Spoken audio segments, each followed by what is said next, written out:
doubt about it, Johnny Mac. John, I do want to ask you just a general question. I don't know. What are we halfway through the offseason, you think? How many days are we until September 4th? Well, we got June, 111 July, days. August, 111 days, John, until September 4th. I know right? we crossed past the 17-week portion. Just there's 17 games, so we're closer now. But yeah, that's look, this is our optimistic Aussie, John. He's like, I love primetime games. That's because they're 12:30 p.m. Australia time. yeah. 1 Well, there o'clock we go. or 3 in the morning for you. Anton, you're a small piece of the fan base, my friend, but I appreciate you checking in, Anton. But anyway, 111 days, John, from the start of the season. You always talk about how objective and, you're not a fan, so you don't really care whether they win or they lose. Objectively, how good of a chance you think this Eagles team has at repeating as Super Bowl champions? I think they have a good chance. They're one of the few teams you could say are legitimate Super Bowl contenders. Right. So once you're in that mix, then it's about how things unfold. Basically, how much do you get better during the season? How healthy are you at the right period, at the right periods? So all of that then comes into it. There's a lot of luck involved, even though people hate that term. And the stars have to align to a certain degree. But when you're in the dance, and that was Andy Reid's whole philosophy, you got a chance if you're clicking on all cylinders at the right time. And I can't even fathom the Eagles not making the playoffs unless there's that tremendous run of bad luck from an injury perspective. I can't even fathom them not making the playoffs. So then they're in the dance, and who's got more experience over the past couple of years? Kansas City. They know how to do it. They've been through it. So yeah, I think they have a legitimate chance. Yeah. That's what I was getting at. I didn't, because I know you have, you've talked about some of the questions you have on defense, and I think they're fair, but I was wondering, how far did it take you? Do you think they're out of the legitimate conversation? No. I don't think you did. Right. So good stuff there, Johnny Mac. John, I want to look at the schedule, and just real quick, I want to run down what teams you think are going to be better this year compared to what they were last year. What teams you think are going to be worse than they were last year? So I'll pull up a little graphic of the schedule, and then we'll kind of run through each team. I'll give you the record that they were last year, and then we'll see, because, I do think that's a big part of it. Everybody says, hey, they all these playoff teams last year. But let's see, let's see which team getting better and getting worse. So let me get this graphic up. Give me 1 second. But we can start with the Cowboys, John. They were what? They were 7. I think they were 7 and 10 7 wins. Yeah. 7 wins. So I don't know. They've gotten better. I mean, and a lot of that, again, injuries last year. They weren't a 7-win team last year. They're probably 9, 10-win team. But that's what'll happen. They'll get back to being, as long as they have a better season from that injury standpoint. I don't think they're back to where they were when they were winning the division, going into the playoffs with all the hype, and then letting people down from in the playoff perspective. I don't think they're at that level. But yeah, they're clearly better than they were last season, just from the injury aspect, just from getting the quarterback back, Micah Parsons back. And we'll see where they are with some of the other defensive guys, Deron Bland, Overshown, those guys.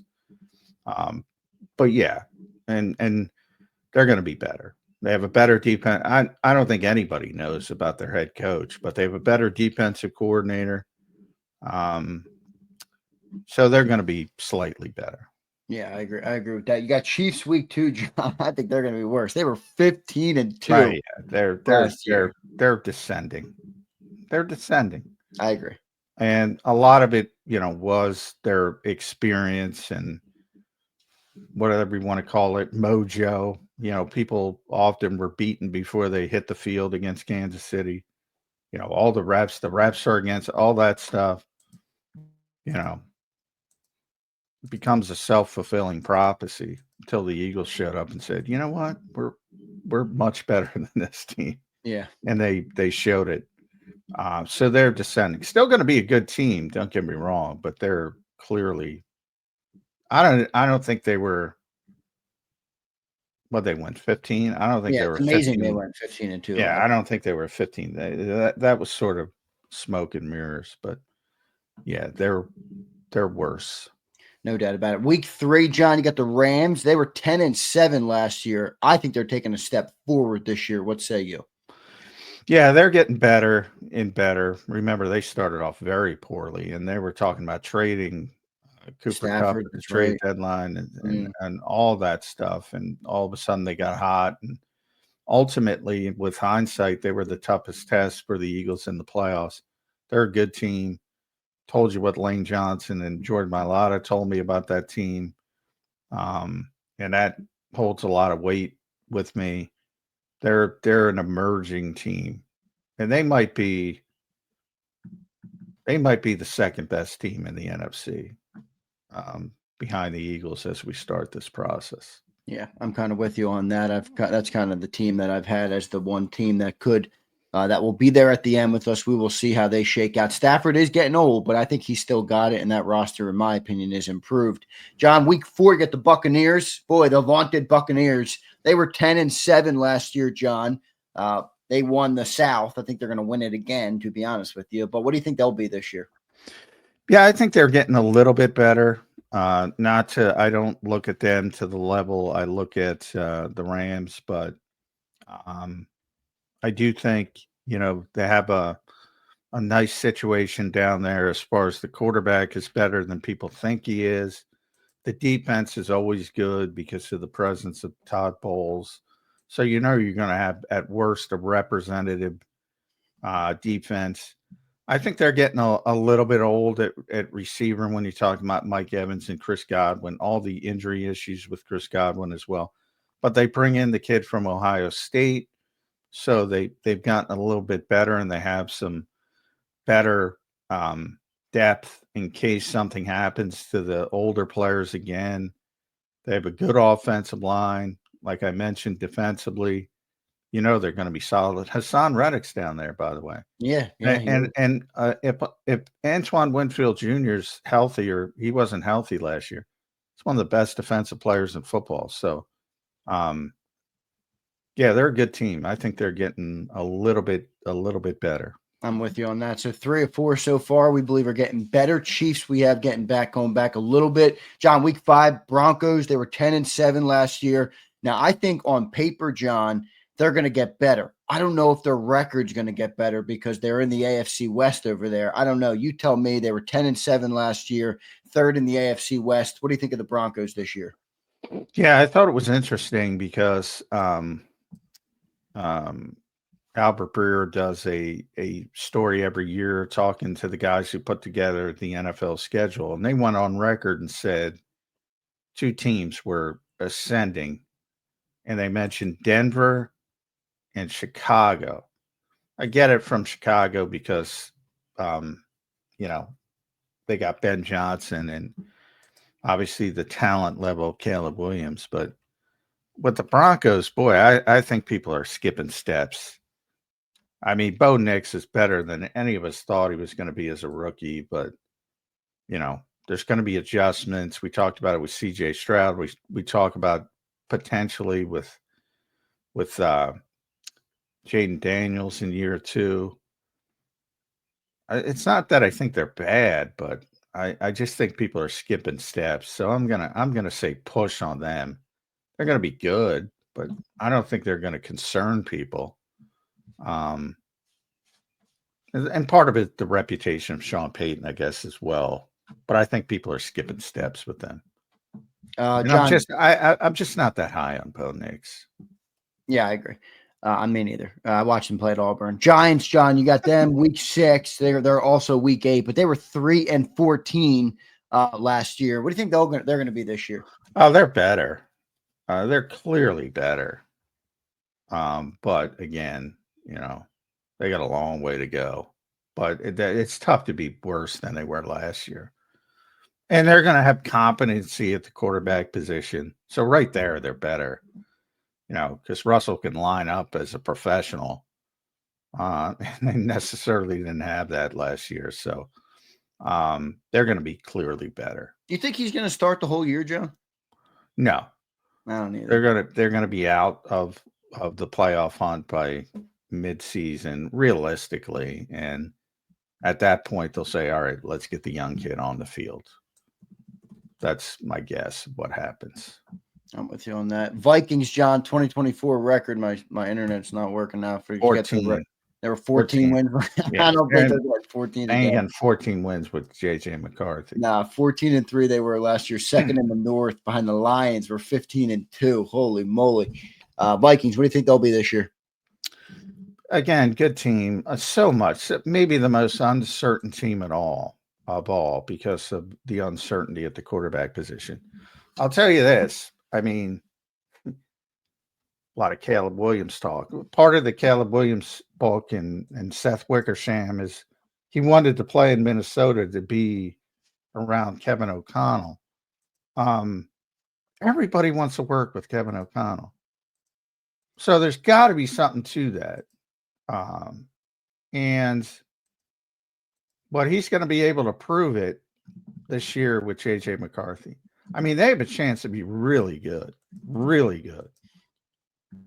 And that's where you'll see after that season, after this season, if they should have just went with Aaron Rodgers, because they have a Super Bowl level roster and they're going to waste it unless Kevin O'Connell can get JJ McCarthy up to speed. So down tick, but they're really talented. So you got to keep an eye on it. And this is probably, and by the way, this is probably their last year with Brian Flores. You think Flores going to get another head coach job?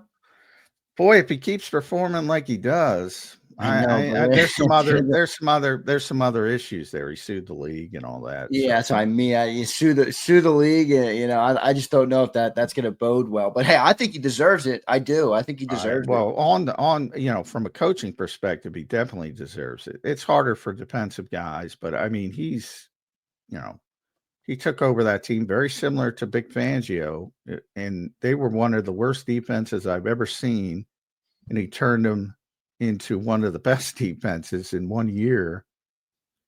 And, it tells you both the volatility of defense and what coaching can mean. But,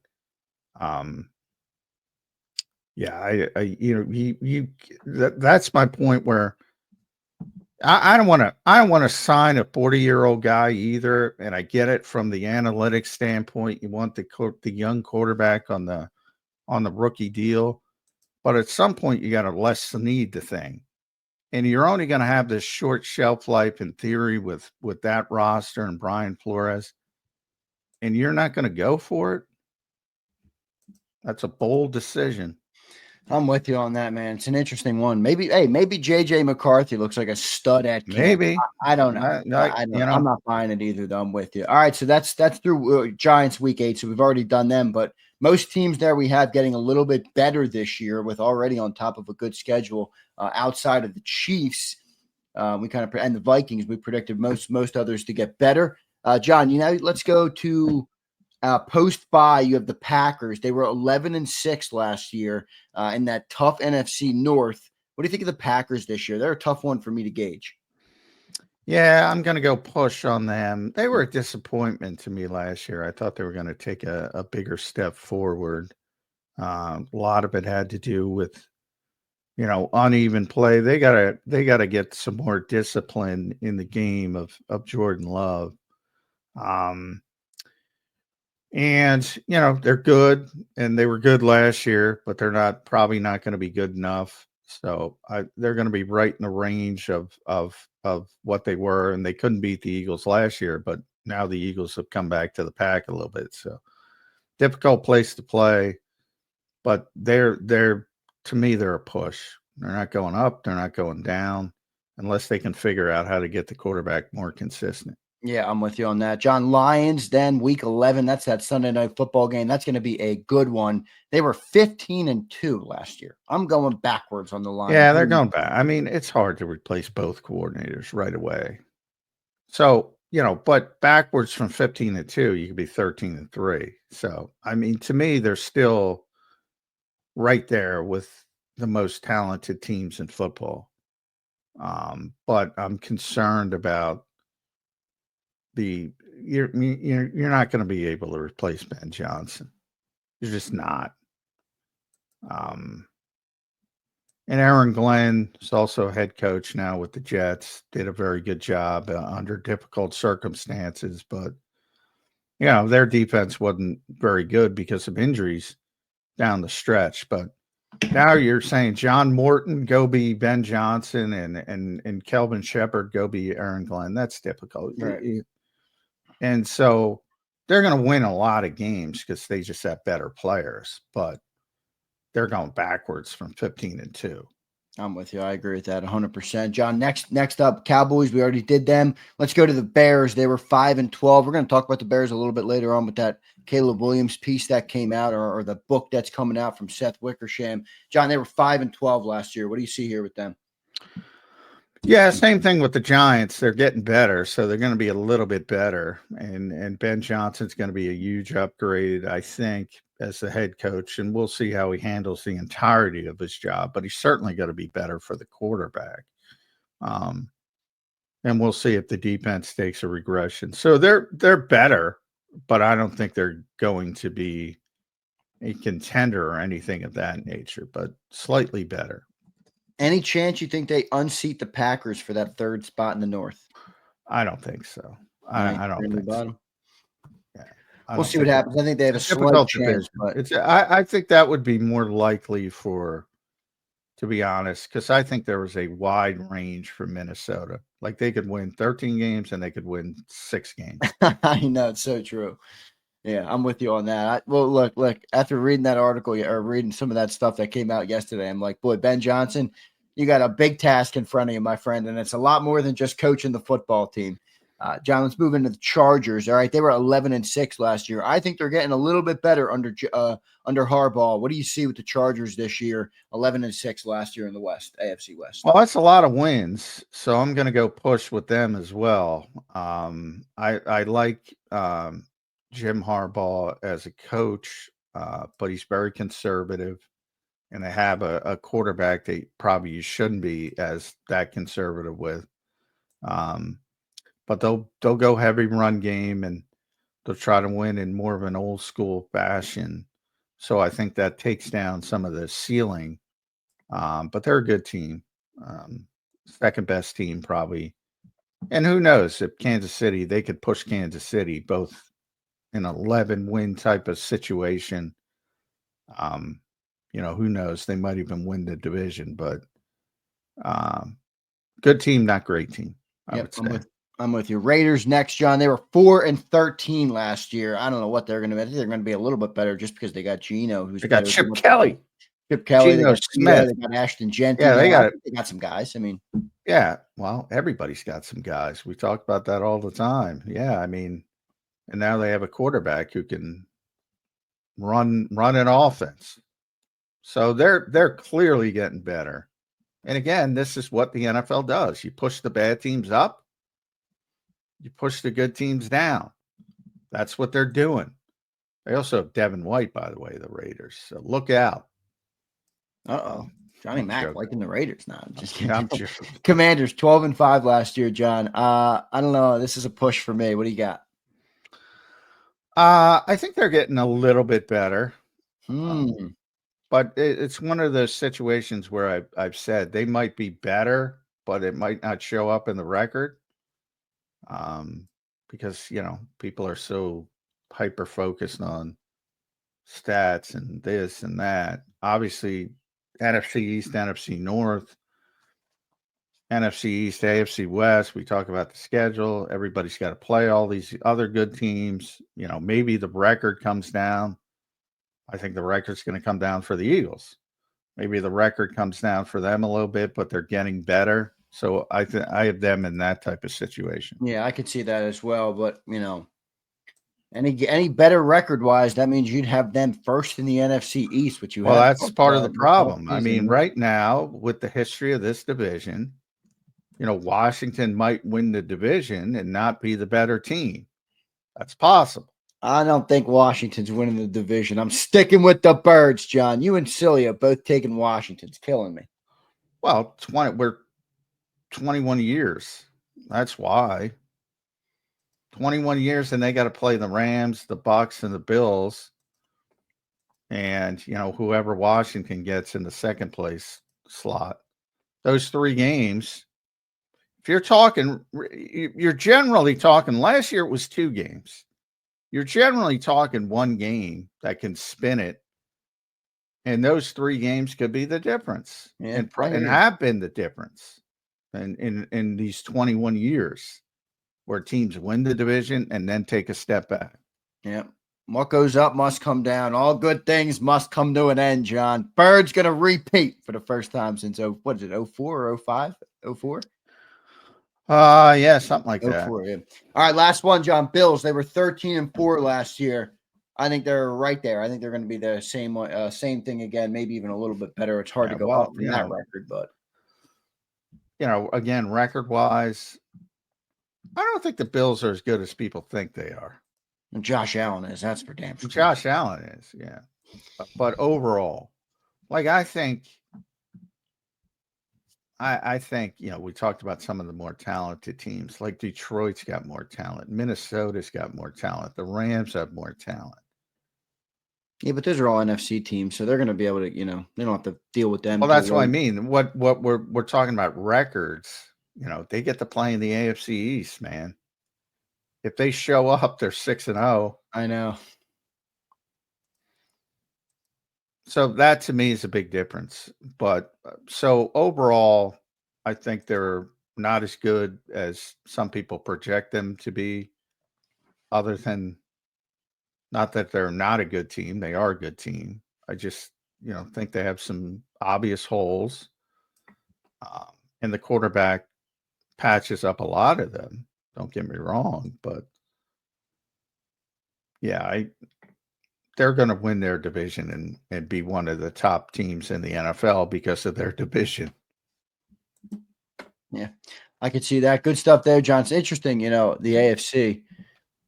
Keith says the AFC ain't that good. Period. It is funny though, because they got the quarterbacks. Yeah, but he's right about the teams. I mean, Bills, great quarterback and team. Chiefs, great quarterback and team. Joe Burrow, great quarterback, team. I mean, Lamar has a good team, but outside of that, it's kind of bleak. Well, that's why I keep picking Baltimore, because they have the best team. Yeah, I agree. And I haven't been able to get over the hump.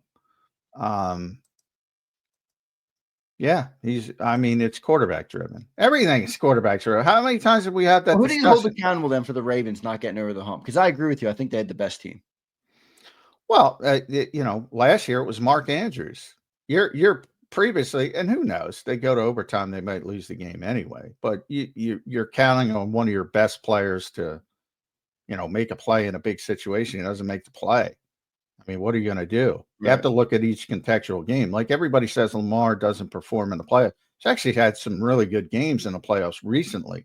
Early in his career, he had some stinkers. And then you could say, all right, that's Lamar.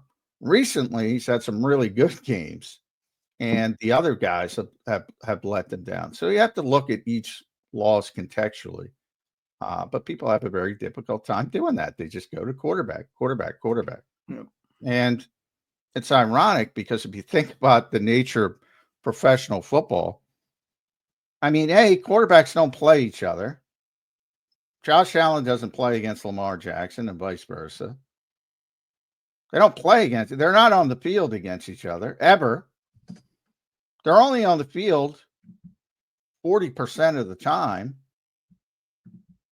Everything's quarterback. It's the dumbest argument in sports, but I'm not breaking it. I'm not stopping it. Lamar did have a couple turnovers there, no?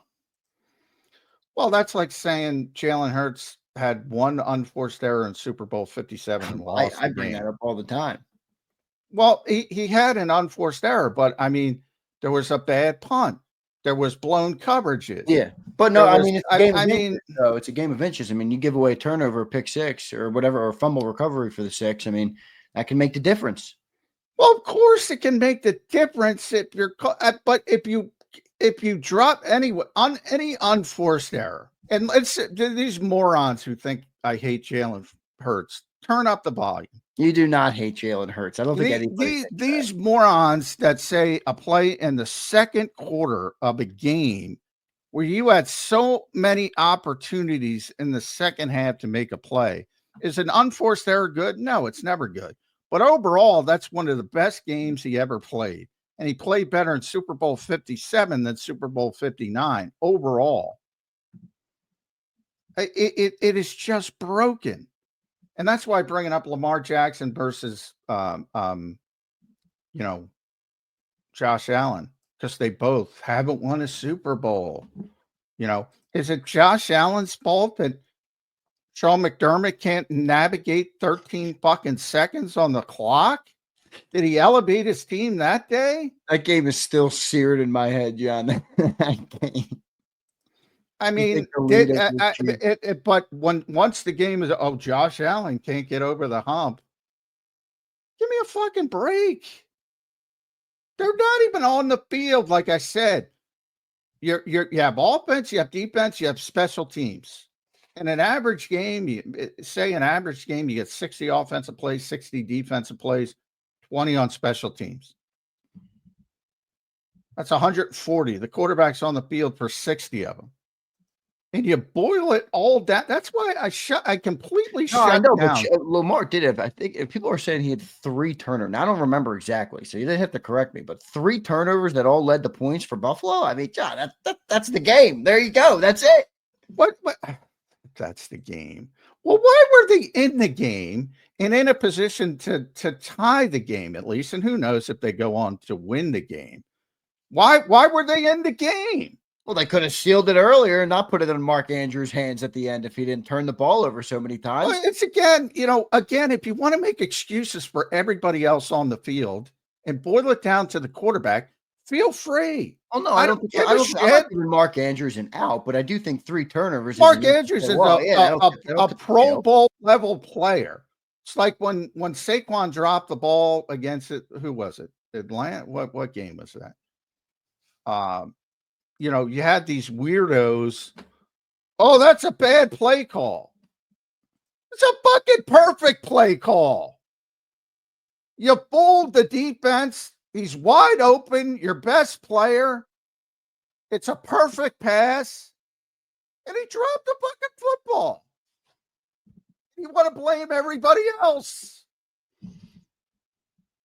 And you want to blame the coach. And you want to blame the quarterback. But you don't want to blame anybody else. When one of your best players fails to make a play, it hurts. Whether one of your best quarterback turns the ball over 3 times, that hurts too. I'm not saying it doesn't hurt that Andrews didn't catch it, but I mean, both things matter. I just can't fathom this level of thinking. What do you mean, John? The quarterback at 3 turnovers, dude. I think listen. Normally, I understand what you're saying, but Mark's at fault too. But come on, man. Do you know what those 3 turners were in the contextual aspect? You just said you didn't. No, I don't. So, all right. So I don't have them in front of me either. I can look them up. I can go look at each play. I can go look at the context of each play. Did he have to make plays later to make up for that turnovers that he did do? This is silly. Do you want to turn the ball over? No, you never want to turn the ball over. When you're behind and trying to come back, you're more susceptible to turning it over. Like, all this stuff factors into it. I agree with that. Duh. I mean, it all factors in for sure, but I think the biggest people just say he has 3 turnovers and that's unacceptable. Of course it's unacceptable. But why did it happen? Why did they happen? Like, is it a bad turnover? Like Jalen Hurts against the Jets? Because I can speak about the Eagles because I remember every play. That's on the quarterback. Is it a tip ball because of a missed block by the left guard? Well, that's not on the fucking quarterback.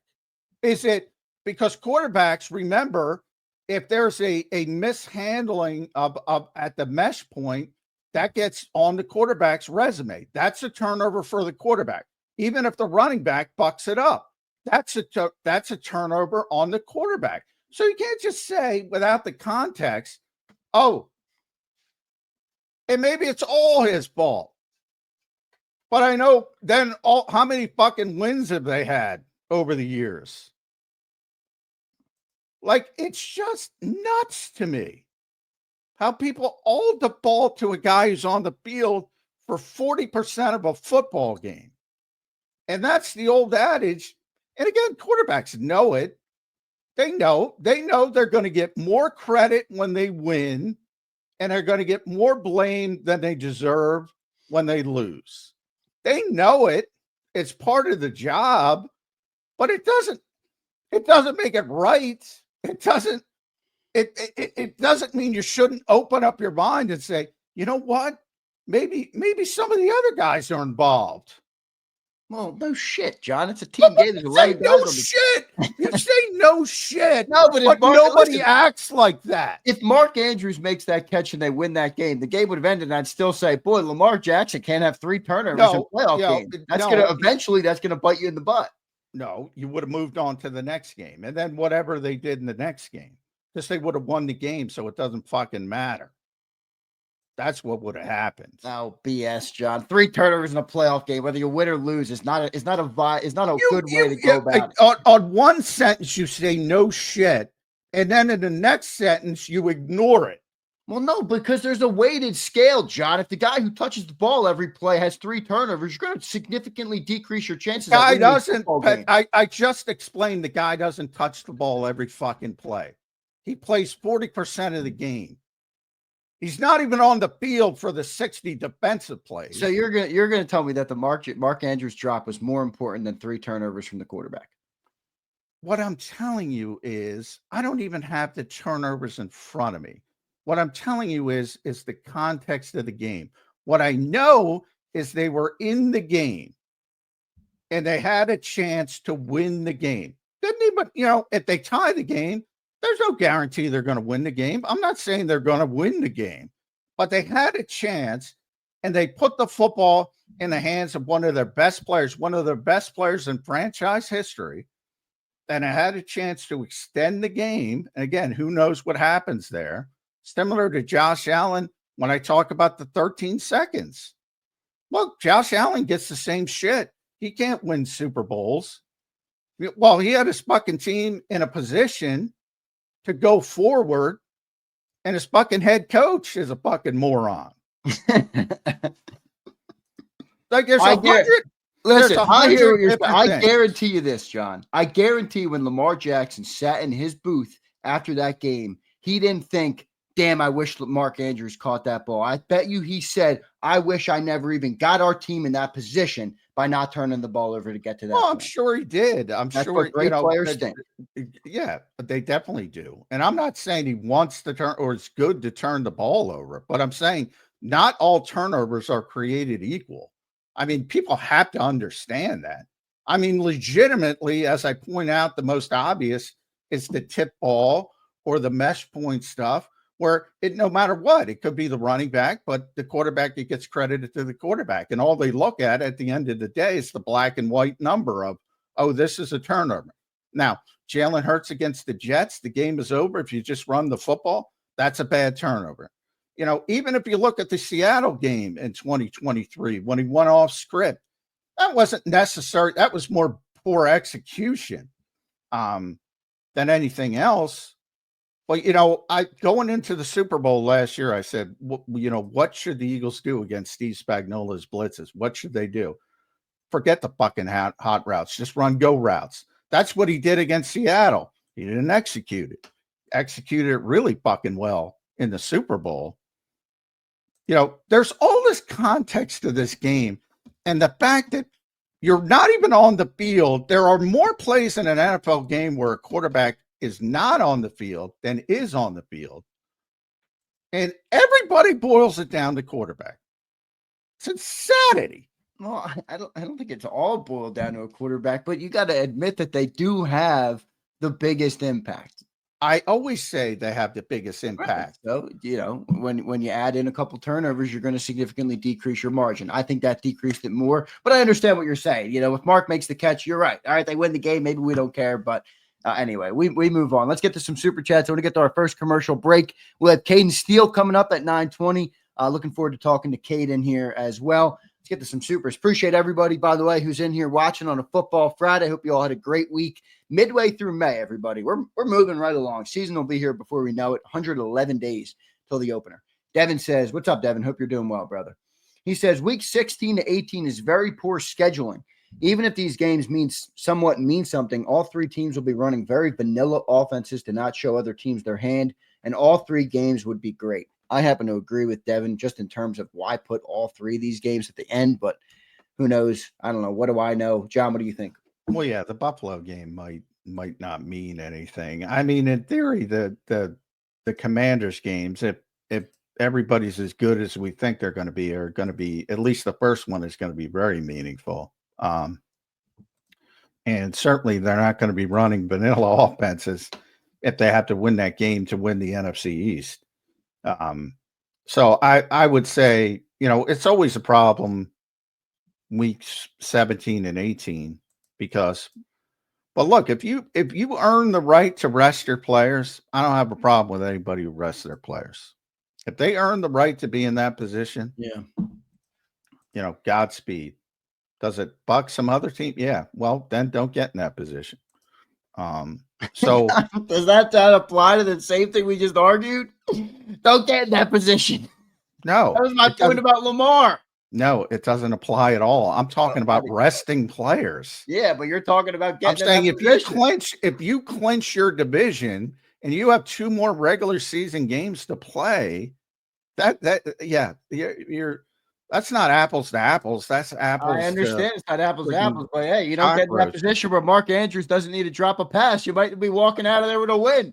Well, you want to go back. I mean, like I said, I say there's other aspects of the game, and you say no shit, and then you ignore every other aspect of the game and say it's only the quarterback.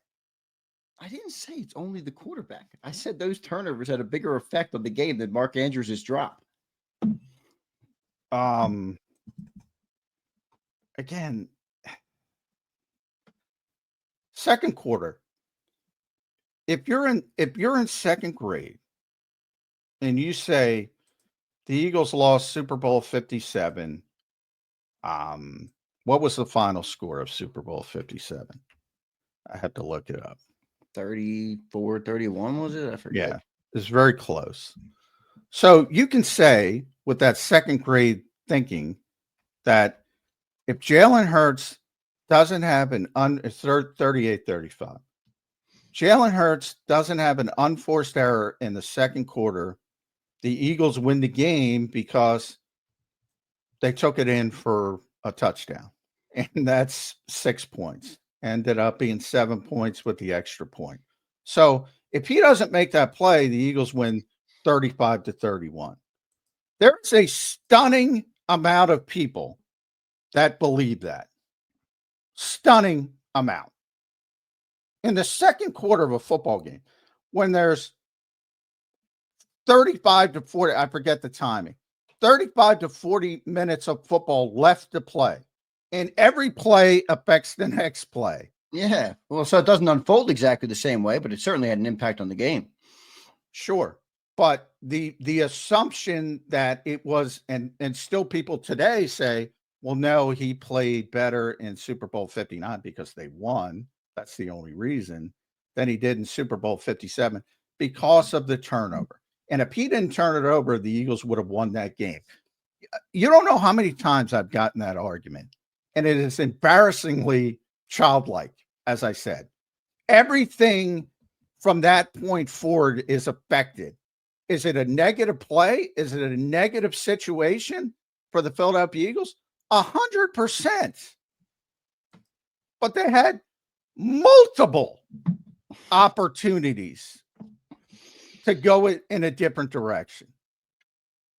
I mean, John, I wouldn't say it's second grade thinking to think your quarterback shouldn't have a bunch of turnovers in the biggest games. I understand that you think it's not that you think you're right, but it's not second grade thinking, John. I mean, come on, don't be disrespectful. I mean, come on, John. No offense, you're the one being disrespectful. Well, I have no intent to be disrespectful. I'm not trying to be disrespectful because you want to be right. And the fact is that you can't look at it. You admitted, and I don't have the turnovers in front of me. You don't have the context of the turnovers, and you're just defaulting to your standpoint. Is a turnover good for a football team? Never. But what is the context when you're placing blame on the quarterback? What is the context when you're placing blame on the quarterback? Is it the quarterback's fault? Sometimes it is, sometimes it isn't. Right there starts one. When I say childlike thinking, it's because you boil it down into simplicity and you ignore the context. So, yes, you can say any turnover for any NFL team, whether it's week 1 or the Super Bowl, is a negative for that team. It does not mean it's a negative on the quarterback. There are plays where the quarterback throws an interception that looks like trash to the general public watching on television, and it might have been a timing throw, and the receiver bucked it up. There's a million things, and that's why, from a quarterback standpoint, because all quarterbacks do is get shit, or the opposite. Again, they're raised up to be deities and the best and this and that, or they're shit, and there's no in between. There's no context. And a lot of them say, well, this fucker, and Jalen Reagor is the best example of this, couldn't run a route, do what he was supposed to do. And then you have a quarterback just going, I'm not going to risk throwing to this guy because he's not going to be where he's supposed to be. The first thing in every wide receiver room they talk about is do not fool the quarterback. And by that, it means be the F where you're supposed to be. There are just average that look like bad and terrible interceptions that aren't even quarterback's fault. And nobody ever knows. Yeah, I agree with that. I mean, I understand what you're saying with that. The context of this game is so deep and so layered. So, yeah, when somebody boils it down to that kind of simplicity, yeah, like I said, Lamar Jackson has had some really, really crappy playoff games, especially early in his career. Lately in his career, he's had some darn good ones. And, he's still got the reputation of always faltering in the playoffs. Like last year, his passer rating in the playoffs was 122.5. He completed 34 of 46 passes, 74%. Like, is it disappointing because of the team they have? Of course. Is he the biggest impact on the game as a quarterback? Of course. To say he's playing poor football in the playoffs because in 2018 he played really poor football in the playoffs. Yeah, I don't think those people are watching. And in that particular game, again, they had a chance to be in the game late against a good team. And one of their best players that you're going to trust 100% of their time. I mean, to me, yes, I'm focusing more on that. And I don't even know if they're going to go on and win the game. But when you put the ball in the hands of your best playmaker, and that's what Mark Andrews has been for a long time in Baltimore.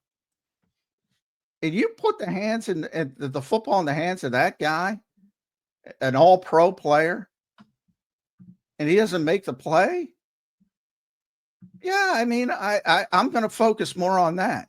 All right, that's fine. That's fine. I agree to disagree with you. Let's move on to another super chat. Brian Pumper says, all right, cut the BS, J-Mac. What's the Skulls record? I'm trying to see something. Pumper's trying to pin you, John. We did the Vikings. I forget what record you said they'd have. They were. I said they have the widest. I could see them winning 13. I could see them winning 6. Yeah. I They have agree the with that. widest range of any team in the NFL because I have no idea what that quarterback is going to do. But I do know that they have one of the best rosters in the NFL. And I'm guessing, considering Kevin O'Connell's reputation, and again, it gets more hype because of the Caleb Williams book, I'm going to say minimum 9 wins, 9 to 10 wins. Not bad. Which is bad for them because if they signed Aaron Rodgers, they probably might be win a Super Bowl 14. contender. I agree with that. We'll say Leon says, J-Mac, chill, bro. You're getting worked up. He's all good. He's all good, J-Mac. Leon. Brandon says, if Mark Andrews catches that, it only would have tied it. Buffalo would have had I fucking said that 15 times, Brandon. Jesus Christ. You wonder why I get worked up. I said that 15 times. Did I not, Zander? You did. Well, I mean, this is why I get worked up. So people ask, why do I get worked up? That's all right. Listen, it's passion. It's all good, dude. I think that's a good thing. I mean, what if you were sitting here like a robot? Would people rather you be a robot? I wouldn't. That's for sure. I say things and I say things and I say things, and people just pick out what they want to hear. It's like the Saquon stuff yesterday with those morons. It's like I said the guy would have 1,700 yards combined, more than anybody else. It's like I'm losing my mind here. It's like, what the fuck? Oh, man. It's like, oh, my God. Brandon, appreciate the 10. You just got bodied, my boy. Jameson says, J-Mac flip-flops takes more than LeBron flops. Boy, they're coming for you in the supers today. Well, I mean, no offense, Jameson, but give me a flip-flop. Because I'm pretty fucking consistent. Give me the flip. Give me one. Jameson, the floor is yours, my friend. Brian Pumper says, schedule schmedules, worried about the wrong things. We don't have depth like we have a competent quarterback, of course, but who's the Saquon insurance? The Tanner McKee pump up. Tanner McManning. Yeah, the Saquon insurance. Well, who was the Saquon insurance last year, Pumper? Yeah, wasn't really Kenny Gainwell. What do you have? 200 yards, 250 yards last year? Well, I mean, I think Kenny's a good backup running back, but if he was, if there's the assumption that he was going to replace Saquon, that's a pretty poor assumption. And, is Will Shipley better than Kenny Gainwell? Maybe not. I know he's not better than Saquon. So, I mean, the whole idea of depth to replace players like Saquon Barkley and A.J. Brown and Lane Johnson, it's kind of goofy because you're not having depth to replace players. What you're looking for is competency, like Fred Johnson came in for Jordan Mailata. At least you could run the offense. You're not looking to replace that level of player. It's just not possible. You think they're doubling down again, John, on Saquon? Like, I know we've talked about, run him till the wheels come off, but do you think they're going to try and temper it at all this year or what? No, I think they're going to. Yeah, that's what I said too. I mean, some of it might take care of itself because, they were dominant a lot, when they took off last season. So, there were games he rested. We went through this when he was going for the record. They took him out early, and they were able to manage things a little bit from that perspective. This year, they might have to win some games throwing the football, and that will that will change things. Because if you're behind, it doesn't matter if you have Saquon Barkley or whomever you think, or Jim Brown reincarnated. If you're down 10 points in the fourth quarter, you're not running the ball. Right. You got to pass the ball. So if games are more competitive, if you're behind, some of it is taken care of. But if they need them to win a game, they're going to use them to win a game. They've been very consistent with that. And they haven't lied to me at this point. So I got to believe them. Brandon followed up. Brandon is a big Johnny Mac fan, John. So I think this might have read it too late for when you said it. But he says, "Hey John, I agree with you, especially with the Eagles passing game. It was a super late chat. Thanks for the 10, Brandon. He is a Johnny Mac fan, J Mac. Yeah. Well, I don't flip flop, so that's He wasn't the one who said flip flop. That was someone Oh. else. That was Jameson. Yeah, Brandon's the one who said if Andrews catches it, they would have had another minute 20. Brian says Barkley is rumored to be on the Madden cover. Y'all see last year's athlete? C-Mac had double Achilles tendonitis. Madden curse is real, fellas. Yeah, I'm not super scared less about the Madden. Yeah, I don't give a shit. Yeah, I'm not. I think Mahomes also won the Super Bowl when he was on there, Pumper, just to shut your ass up. Yeah. Philly 500 Mouse Club says, J-Mac, we got to find you a lady. It's going to be okay. J-Mac is married, 500. Yeah. Yeah. We probably got to find you a lady, 500. Because you guys are the ones who lose your minds over this shit. They just boil everything down to quarterback versus quarterback and still lose your minds. It's like, then just get the best quarterback and everything falls into place. Yeah, well, it doesn't work that well. But I will say that, and I don't want to get back into it. I just will say, if you told me, hey, Jalen's going to have 3 turnovers, however they happen in a game, I'd say, oh, we don't have a good chance at winning that. Well, and I'm the one who tells you Jalen played better in 2023 than 2024 because I think he was asked to do more and he turned it over more, and that's logical. However, he played better. And I'm not the only one who thinks that way. There, whether you like Pro Football Focus or not, they graded him better that year. I know players in the building, not players, scouts in the building that said he played better in 2023. So I ain't the only one. I'm not on an island. There are certain players who would tell you that as well, but I'm not going to throw them under the bus. I love it. Leon checks in one more time. I love giving J-Mac a hard time. It's all love. I tell you what, Johnny Mac has been thrashing you guys today on the clapbacks on the super chats, but good stuff. Appreciate everybody for being here this morning. Hit that like button. It's been a good football Friday. We'll talk to Caden Steele coming up in about 8 minutes here on the show, but a good open. Talked about the schedule, talked about the loss of Brandon Hunt, another front office guy, John. I don't know how many of these guys they're going to lose until it has an impact, but you kind of ran back some of the ones they've lost in previous years, all the way back to Andy Waddell, Joe Douglas, all these guys. They just seem to be keep recouping and building the in-house talent. But I do wonder if it's gonna catch up to them at some point. It's tough to gauge those guys, obviously, but because they're not very when they lost Ian Cunningham and Brandon Brown. That's when Howie sort of revamped, and then they lost Andy Waddle. That's when he kind of revamped the front office to, I think, better set it up for situations like this. So they have what I kind of mentioned, the layers. So they have 2 assistant GMs, and that's Alec Calaby and John Ferrari. They have 2 vice president and player personnels. That's Charles Walls and Alan Wolking. Then sort of the third phase was the senior director. That's who they lost, the third level, Brandon Hunt and Anthony Patch. And then you have guys underneath them. Phil By is a name you might hear if they go in-house. And we'll see. They'll probably have to add some people outside. And then they also have a what they call advisor to the GM. They have that layer too, which is Dave Caldwell, the former GM in Jacksonville, Matt Russell, the former vice president of player personnel in Denver. So they have all these layers set up, so it shouldn't affect things dramatically.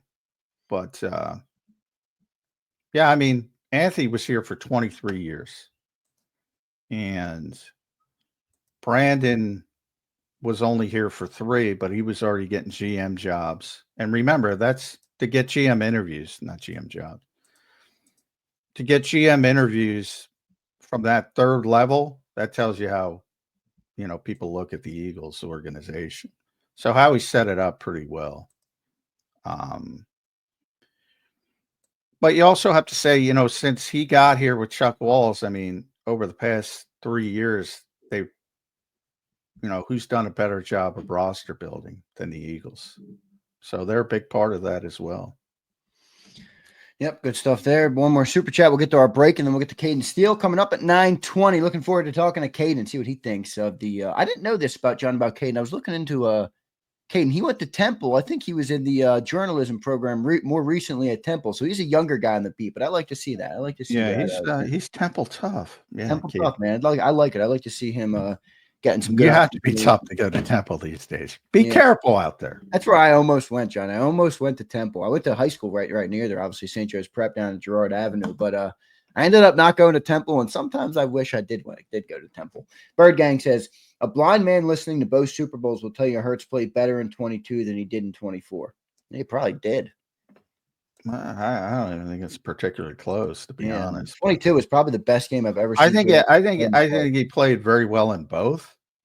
But he was like, remember how the defense played last, in February, excuse me. Again, 9 drives where Kansas City didn't cross the 50-yard line. Well, in Super Bowl 57, Kansas City scored 38 points. He had to do a hell of a lot more, and he did a hell of a lot more. And he did make one mistake, so he is a human being, and it was a bad mistake, and it was an unforced error, but boy, he played well in that game. Yeah, I mean, there's probably a regular season game. I have to go through them all, but that's right up there for one of his best games ever. And to do it on the best stage, and I said it from after that game, from the post-game show after that game, he was the best player on that field in that game. And I don't know if I've ever said that. So I think it's right there in his best games ever. And some people can throw in what they consider his best game, but to do it on that stage as well. Yeah, to me, it's not even close. He was much better in that game. That's the best game I can remember that I've seen Jalen Hurts. Some of the throws he made, and that one throw to Dallas Goedert on the right sideline over the defender. You remember that throw I'm talking about? As Goddard was stepping out of bounds, it was right up over the defender. That throw is seared in my brain. That freaking throw is unbelievable. But anyway, good stuff there, Bird Gang. Appreciate all the super chats this morning. Appreciate all of you guys for being in here. We'll get a commercial break, and we'll be right back in 3 minutes on Birds 365. Caden Steele coming up.